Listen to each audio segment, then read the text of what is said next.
Voilà, bonjour à tous, je suis heureux de vous retrouver ce matin et je vous souhaite encore d'emblée une bonne journée. Que Dieu vous bénisse, que vous soyez revêtus, couverts de sa grâce et que vous puissiez passer une journée bien enrichie par sa parole déjà pour commencer, en prenant ces quelques vitamines de la parole de Dieu. Le sujet que je voudrais aborder avec vous, c'est le sujet de la colère. C'est un sujet important, peut-être vous vous êtes réveillé ce matin avec une colère sur le cœur, peut-être vous vous êtes endormi avec de la colère sur le cœur. La Bible nous invite à ne pas nous endormir avec de la colère sur le cœur, mais parfois ça arrive. Et Dieu, loin de nous condamner, traite ce sujet dans sa parole. Elle nous donne des pistes de réflexion, elle nous donne des explications, elle nous donne des solutions aussi, elle nous amène vers une solution. La Bible nous appelle à être remplis de l'Esprit. Les proverbes nous éclairent encore sur le sujet. Le proverbe 14, au verset 17, nous dit « L'homme qui se met facilement en colère en subira les conséquences ». Et comme souvent dans les proverbes, il y a le pendant, le parallélisme dont on a déjà parlé, le parallélisme antithétique, qui nous dit, dans la deuxième partie du proverbe, du verset, « L'homme réfléchi supporte beaucoup ». Alors je répète, l'homme qui se met facilement en colère en subira les conséquences. L'homme réfléchi supporte beaucoup. Alors évidemment, je ne pourrais pas aborder ce sujet de la colère en 5 minutes, ce serait compliqué, mais il y a déjà dans ce sujet-là, dans ce verset-là, une piste de réflexion. Le proverbe 25 au verset 28 nous donne aussi une piste de réflexion. On y reviendra après, mais voilà ce qu'il dit.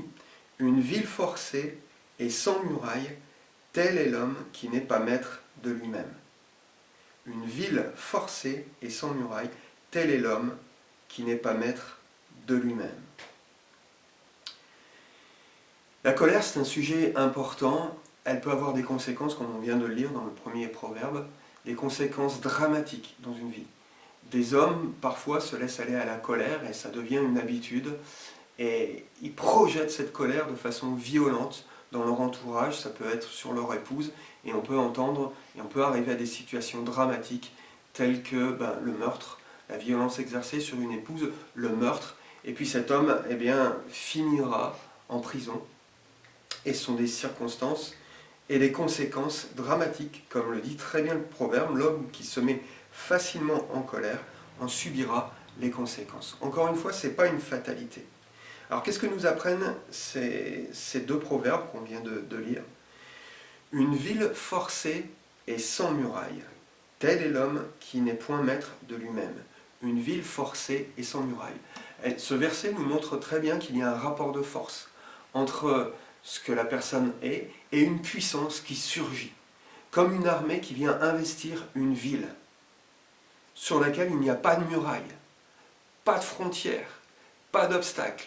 Elle rencontre aucune difficulté, elle monte et la colère vient, monte et envahit tout l'espace jusqu'à se projeter sur les autres comme on l'a dit tout à l'heure. Il n'y a pas de muraille, il n'y a pas de frein, il n'y a pas de résistance.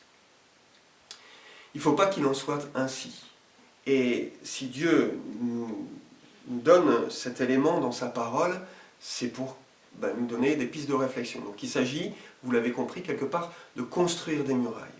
Et comment on construit une muraille ? Là aussi, il y aurait beaucoup de choses à dire, mais il y a quand même une piste de réflexion qui nous est donnée dans le proverbe qu'on a lu tout à l'heure, qui nous parle de l'homme qui réfléchit, supporte beaucoup.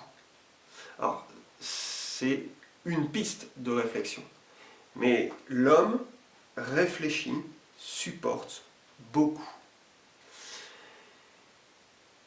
La réflexion, ça peut être avec un ami, ça peut être avec le Seigneur, ça peut être avec un conseiller chrétien, ça peut être avec un professionnel de la psychologie.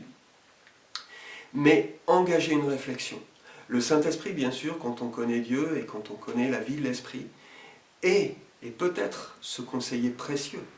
Et je vous amène à entrer dans la prière, et si vous êtes sujet à la colère, ne restez surtout pas seul avec cette colère, ne vous enfermez pas, essayez de la comprendre, essayez d'apporter une réflexion sur votre colère. D'où elle vient? Quelle est son origine? Pourquoi je me mets systématiquement en colère? Est-ce que ça vient de mon enfance? Est-ce que par mimétisme je reproduis ce que mon père ou ce que j'ai vu dans mon milieu familial? Par mimétisme tout simplement. Dieu ne nous condamne pas, mais Dieu nous met en garde. La colère peut être destructrice. Et Dieu veut nous amener dans une réflexion. Alors on y reviendra bien sûr, parce que c'est un sujet important, mais si vous deviez retenir une seule chose, réfléchissez. Si vous voyez que votre cœur est investi comme par une armée, en colère, que la colère monte et vient avec puissance, stoppez.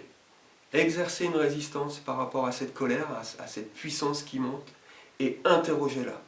C'est une muraille qu'il faut dresser, un rempart. Stoppez cette colère et réfléchissez avant d'agir. Réfléchissez et ne restez pas seul.